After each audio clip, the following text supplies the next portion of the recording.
Bismillahirrahmanirrahim. It's me Sayyid Muhammad Hassan Reza from mathemath.com. Let's start with question number 5 and 6th part of exercise number 5.1. The statement of this question is x square minus y square minus 4xz plus 4z square. We have actually to factorize this question. So for factorization of this question हम सबसे पहले तो ये करते हैं कि ये हमारे पास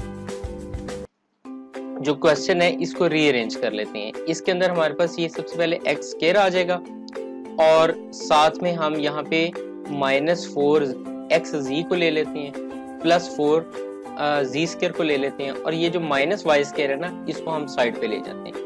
अब इसकी रीअरेंजिंग इस तरह से इसलिए की है क्योंकि हम जब कंप्लीट स्क्वायर करें तो एक हमारे पास एक्स स्क्वायर आ जाए, एक हमारे पास जी स्क्वायर आ जाए और दरमियान में जो कॉम्बिनेशन है ये एक्स जी का है।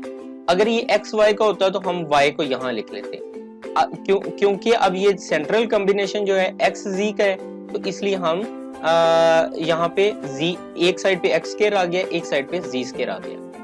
तो इसको कंप्लीट स्क्वायर से सॉल्व करते हैं।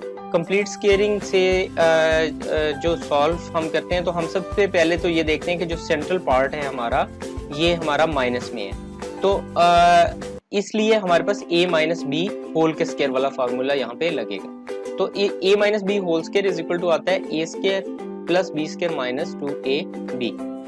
तो अकॉर्डिंग टू दिस फार्मूला ये हमारे पास आ जाएगा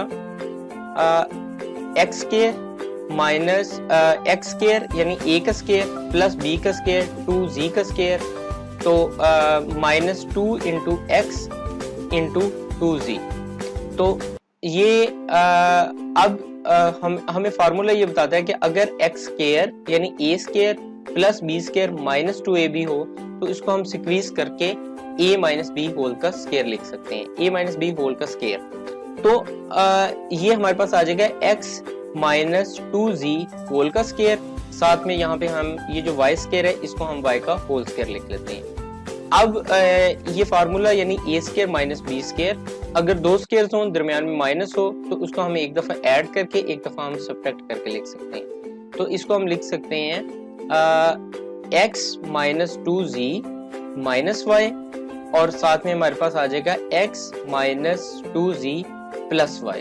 तो इसे जरा रीअरेंज कर लें x y z में तो ये हमारे पास आ जाएगा x minus y minus 2z और x plus y minus 2z। ये क्वेश्चन फैक्टराइज हो गया है।